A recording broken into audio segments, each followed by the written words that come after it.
Hey guys, what's up? It's Kevin for the win, and we're back for another edition of Diablo 3. Today on the channel, we are taking a look at the Seeker of the Light set armor for the Crusader class. Alright, so here it is without further ado. Seeker of the Light, 2-piece bonus. Every use of Blessed Hammer that hits an enemy reduces the cooldown of Falling Sword and Provoke by 1 second. 4-piece bonus, you take 50% less damage for 8 seconds after landing with Falling Sword. 6-piece bonus, increase the damage of Blessed Hammer by 15,000%. And Falling Sword by 1,000%. So it's a Blessed Hammer, Falling Sword build. That's pretty much what you need to know there. We're mostly going to be using a full set of Seeker of the Light, but as you can see here, we are also using Captain Crimson, the boot, and the belt. So here it is, 2-piece bonus, 6,000 life per second, reduces cooldown on all skills by 20%, reduce all resource costs by 20%. 3-piece damage that was increased by the percentage of cooldown reduction. Damage taken is reduced by the percentage of cost reduction, so keep that in mind when you're factoring that in to your build. We're going to be using, as you see here, Faithful Memory. Each enemy hit by Falling Sword increases the damage of Blessed Hammer by 66% for 10 seconds, max 10 stacks. Guard Joanna for the shield here. I definitely recommend this to power up the Blessed Hammer's fervor. We also want Gabriel's Fan Braces here to also power up the Blessed Hammer as well. Flavor Time for the necklace, but you could put on the flower as well. We want Restraint and Focus for the rings. So pretty much here we're using it for the first part. When you hit with a resource generating attack or primary skill, deal 50% increased damage for 5 seconds. When you hit with a resource spending attack, you deal 50% increased damage as well. So definitely want to use that. Blessed Hammer, Limitless is the way you want to go. Falling Sword, Rapid Descent. Provoke, Cleanse. We also want Akarat's Champion, Prophet. Shield Glare, Zealous Glare. And Steed Charge, Spiked Barding. So you pretty much got everything you need there. For the passives, Heavenly Strength, Blunt, Indestructible, and Finery. For Kanai's Cube, Joanna's Argument, I would definitely recommend running that. Sacred Harness, and the Ring of Royal Grandeur. This will help. You need Ring of Royal Grandeur because obviously you're using different things in your set armor, like the Captain Crimson set. This is what my Paragon looks like. This is what you should have on the flower. Broken Crown, Flavor of Time, Nemesis Bracer, everything else really doesn't matter. You just want those free emanate abilities to help with your Greater Rift farming and everything of the sort. For the purpose of this demonstration, I'm going to show you how this performs on a Greater Rift 60 and a Greater Rift 75. Greater Rift 60 is Torment 13. Greater Rift 75 is Torment 16 difficulty. So I can show you the comparison of both those things. This armor is going to struggle quite a bit as you go higher up, so keep that in mind. It's not able to perform as well as some of the other armors. Alright, so first thing that we want to do is we want to activate our Akarat's Champion. Then from there, we're going to activate our Blessed Hammers. From there, we want to go Provoke and then Falling Sword. So your damage rotation should look like Blessed Hammer, Provoke, Falling Sword, and every once in a while when you need to activate your Akarat's Champion, definitely do so. Your Shield Glare is there for basically crowd control as well as to deal with the Guardian, so keep that in mind. We're going to be going, again, Blessed Hammers. Then from there, we go Provoke. And then we go Falling Sword. My recommendation, you want to have enemies bunched up when you use your Falling Sword, because if not, case in point there, it's kind of a wasted opportunity, because you want to be able to hit as many targets as possible to be able to get the most effective play with this build. Now, in terms of optimization, what should you be doing with this particular set armor? First and foremost, since we are using Captain Crimson, and it is in your benefit to get cooldown reduction at least 8.0% or higher wherever possible on your gear. The more cooldown reduction you have, the more damage that you're able to do, which is always a good thing in Diablo 3. From there, you would want to get resource cost reduction 8.0% wherever possible. The more resource cost reduction you have, the less damage that you basically take. So those are the first two things you want to prioritize. The next thing that you definitely want to prioritize in this particular build is on your helm. You want crit hit chance 6.0%.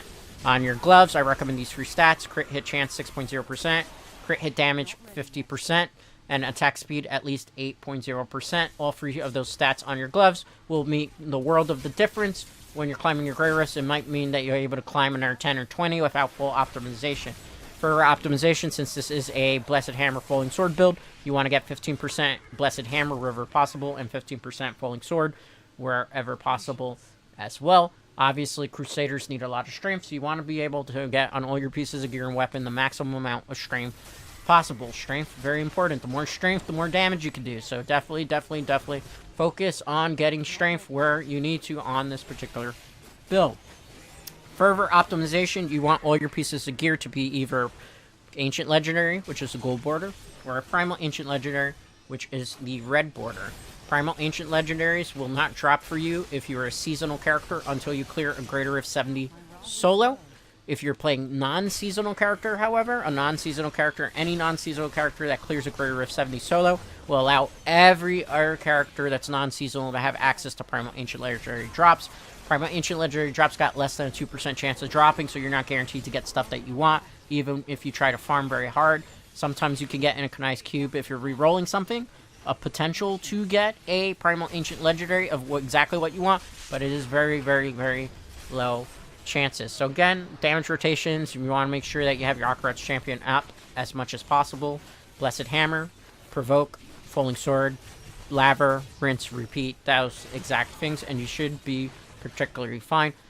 For the legendary gems, my recommendation would be Bane of the Trap, Bane of the Stricken, and Goak of Swiftness. Goak of Swiftness because we're using Captain Crimson, as well as it will just get you back your Falling Sword a lot quicker, as well as your Provoke, which is very important for this build as well, just to be able to have access to all your skills excuse me, at all times possible.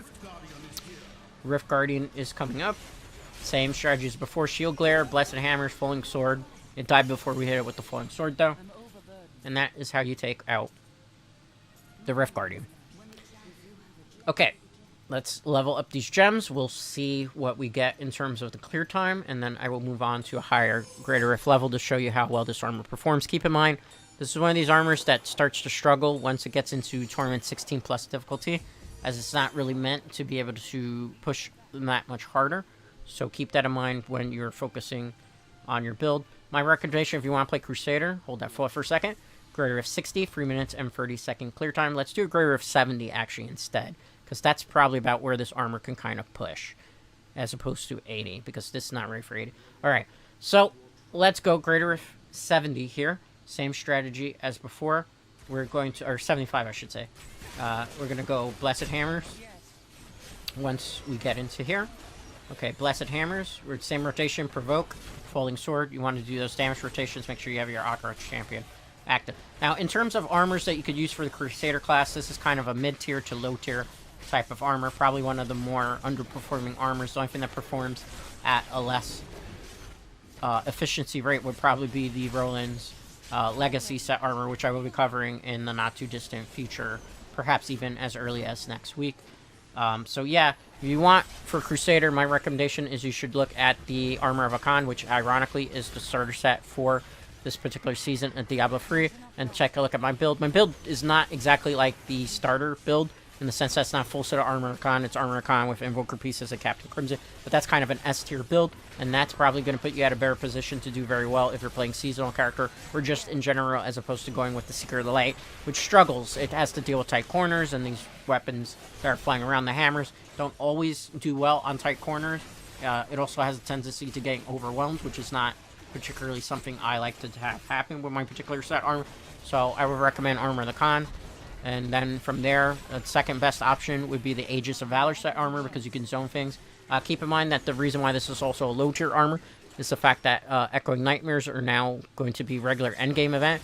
It was an endgame event for here now in Season 26, but Blizzard confirmed that after the season's done, it will be a regular endgame event that is featured in Diablo 3, which I think is the right move. A lot of people were complaining about it. I think that having a new endgame system, besides just Greater Rifts to do, is pretty good for the longevity of Diablo 3, which hasn't had anything new major in quite a while. So it's really nice that that's feature is going to be staying past the season. But Seeker of the Light struggles in that particular mode based on the fact that most of its damage comes from being generally close proximity to its enemies, and in the Echoing Nightmare, where you're fighting waves and waves of enemies, there's a higher potential that you're going to run into enemies with lots of AoE effects, explosions going off, and even with the Steed Charge, you might not be able to get out of the way in time, to the point where you're probably not going to be able to get super high up into the levels to get the highest gems that you need. So that's something to keep in mind. That's why it's also considered a S, not really a S tier, but pretty much somewhere, I'd say lower B to probably bottom C type of armor. It depends. Also, this is one of these armors where it's not going to get you a Greater Rift 135, 150 plus. Even a capable player stand, you're probably going to see a drop-off of probably somewhere around the 120, 125 range. And at that point, it's not really worth wasting as much optimization on this build when you can just go for better S-tier builds, which is what most people are probably going to want to be focusing on with Diablo 3. Now, keep in mind, I do have recently started Twitch streaming.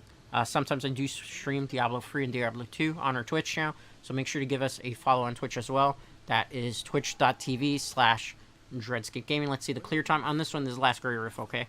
So this was Greater Rift 70, 2 minutes and 47-second clear time. Greater Rift 75 at about a minute.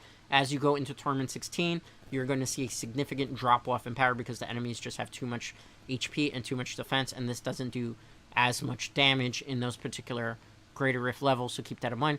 Anyway, that's going to do it for today's Diablo 3 video. As always, a like on this video is greatly appreciated. If you're not already subscribed to the channel, definitely consider doing so as it helps the channel grow, and I will see you for the next Diablo 3 video. Till next time, guys.